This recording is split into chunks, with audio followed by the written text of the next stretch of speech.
Fala pessoal, eu sou Doni Correia.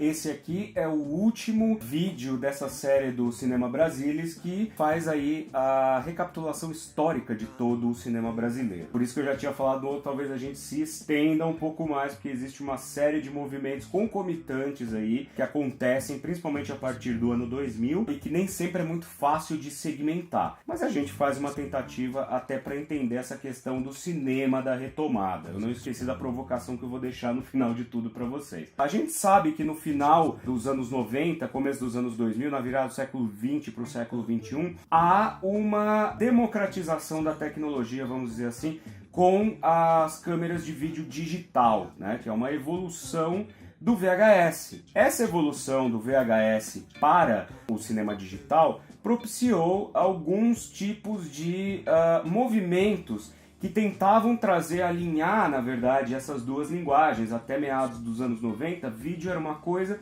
cinema era outra. Agora, no começo dos anos 2000, a coisa começa a ficar um pouco mais híbrida, vamos dizer assim. Eu posso me referir, por exemplo, ao movimento Trauma 99, que tem um filme emblemático chamado Cama de Gato, que é todo feito em digital. Foi lançado só em 2004, mas já vinha sendo filmado desde 99, 2000, e que é um filme que tenta mostrar como é possível fazer cinema com outros suportes que não seja necessariamente a película. Hoje em dia a gente sabe que a gente tem filmes, inclusive, rodados inteiramente em telefone celular. Mas um desses movimentos que eu gostaria de me referir, e aí não é nem um movimento, é uma nomenclatura que eu vou chamar de neochanchada, mas isso não é oficial, é oficioso aqui pra gente. Eu tenho alguns colegas, alguns amigos que também compartilham dessa opinião, mas que, assim como a chanchada nos anos 50, a pornochanchada nos anos 70 e 80, essa neochanchada vem tentar recuperar a assiduidade do público nas salas de cinema para os filmes nacionais. Como vocês podem perceber, a gente tem aí desde o final dos anos 90 e começo dos anos 2000 a invasão nas salas de cinema de produções que trazem para a cinematografia ícones da TV, né, que são populares por telenovelas, séries e tudo mais. Eu estou falando de filmes como Se Eu Fosse Você, como De Pernas pro Ar, Como Ser Solteiro, não é? Que depois teve uma continuação depois de quase 15 anos.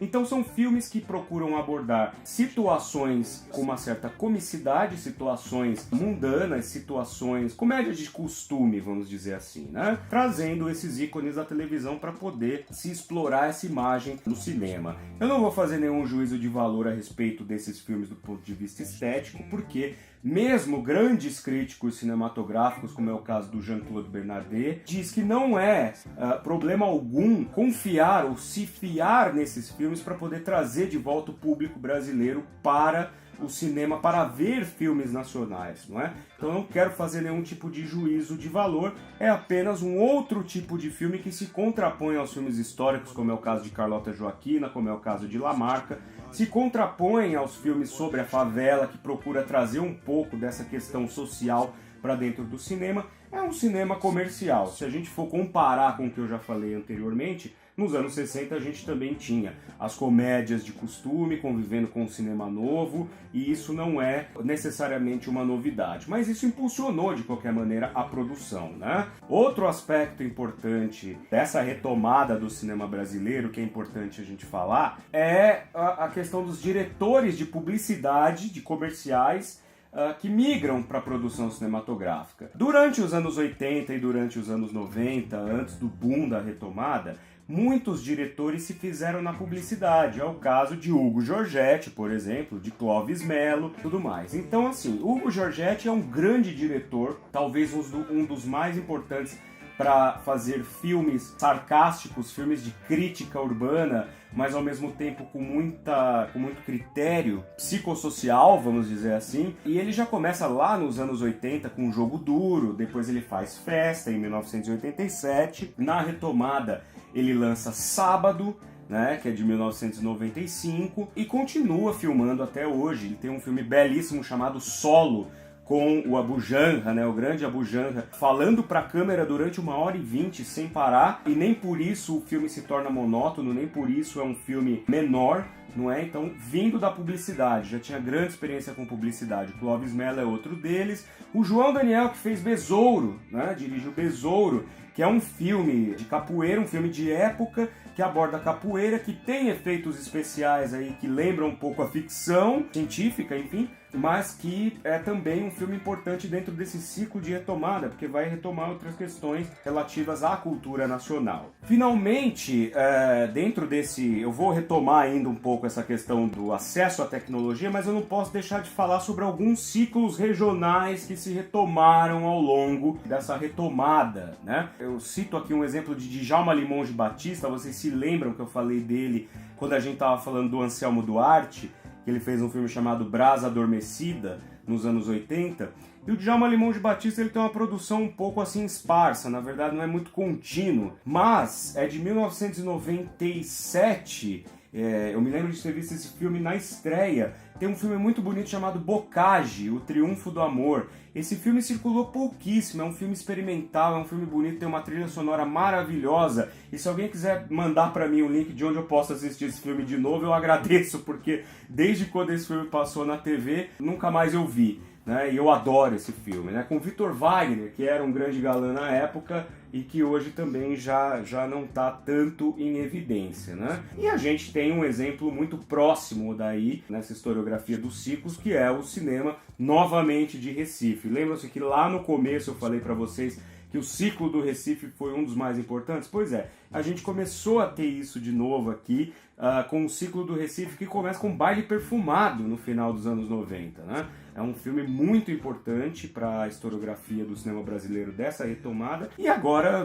a gente não pode deixar de citar Kleber Mendonça, né? Que com O Som ao Redor, que é um filme belíssimo, e agora com Aquários, realmente vem fazendo um cinema de bastante qualidade, um cinema com um apuro estético muito diferenciado em relação ao que tem sido feito em São Paulo, ao que tem sido feito no Rio. A gente não pode esquecer também nesse ciclo do Recife de Cláudio Assis, não é? Amarelo Manga, Baixio das Bestas, vários outros filmes que foram produzidos aí por ele ao longo dos últimos anos. Também colocou o Brasil num circuito, digamos, de cinema de arte e polêmico, sobretudo, porque Cláudio Assis é uma figura polêmica, acima de tudo, como pessoa e como cineasta. Quer dizer, aborda questões sociais, questões pessoais até, num contexto de miséria e num contexto de pobreza do Nordeste, sem papas na língua, sem reservas, sem concessões. Portanto, é um cinema direto, é um cinema que tem relação direta com o cinema novo, que é tentar mostrar de fato personagens reais em sua própria realidade, não é? E a gente não pode deixar de pensar nisso. Outro ciclo regional, mas aí eu nem sei se eu poderia chamar de regional, representado por um outro grande cineasta, acontece no Rio Grande do Sul, Jorge Furtado, que já lá atrás, com o curta-metragem Ilha das Flores, que era exibido exaustivamente em todos os colégios nos anos 90 e tudo mais, para mostrar um pouco dessa discussão a respeito de diferenças de classes sociais e tudo, com os longas-metragens dele, trazem também uma discussão interessante para o âmbito da história do cinema brasileiro, não é? Vários filmes dele, inclusive alguns premiados, em Gramado e tudo mais. Em São Paulo nós temos Guilherme de Almeida Prado, que desde os anos 80 já filmava Dama do Cine Xangai, Perfume de Gardênia, Onde Andará Dulce Veiga. E eu chego aí exatamente onde eu queria para poder fazer esse encerramento, que é o cinema extremamente independente, o cinema de guerrilha, aquele cinema que é feito às vezes no quintal da casa do realizador e que é extremamente importante porque leva a produção nacional para o âmbito internacional por meio de festivais e tudo mais. Olha só, eu quero citar apenas algum. Rodrigo Aragão, no Espírito Santo, que trabalha com temáticas fantásticas, com filme de terror, né? Fez aí Mangue Negro, Mar Negro, A Noite do Chupacabras, filmes feitos realmente com baixíssimo orçamento, com uma inventividade muito grande. E esses cineastas que eu vou falar agora, eles trabalham muito com a temática do fantástico, a temática do terror, porque realmente é um tema que, desde José Mojica Marins, não é explorado como se deve, tem um nicho muito grande para trazer para as salas de cinema e para trazer, por meio de festivais, algum holofote aí para nossa produção. Então a gente tem o Rodrigo Aragão, como eu falei. Thiago Belotti, em Brasília, fez Capital dos Mortos, né, que é um filme de zumbi, um apocalipse zumbi na Esplanada dos Ministérios. No Rio Grande do Sul nós temos um caso raríssimo que se chama Evandro Berlese. Ele é um rapaz de Alvorada, que é uma cidade da Grande Porto Alegre, e ele produz do bolso e com apoios aqui e ali de lojas e de comércio e tudo mais, alguns filmes muito interessantes, tipo Eu Odeio Orkut, Maníaco do Facebook, Dá um Tempo. Então são comédias que exploram essa questão das redes sociais, a questão... É de volta, é como se fosse uma chanchada de volta às suas origens, sem a parte musical, claro, né? O Evandro é um cara também que ele faz cinema de guerrilha. Lá também em Porto Alegre a gente tem o Felipe Guerra. Além de ser crítico de cinema, tem blogs escrevendo sobre cinema e tudo mais, também vai por essa temática fantástica, meio gore, meio terror absoluto. E desde os anos 90 vinha fazendo filmes em VHS junto com Peter Beinstorff, de Santa Catarina. Então são dois pioneiros aí que desde os anos 90 vem fazendo filmes de terror em VHS, já apostando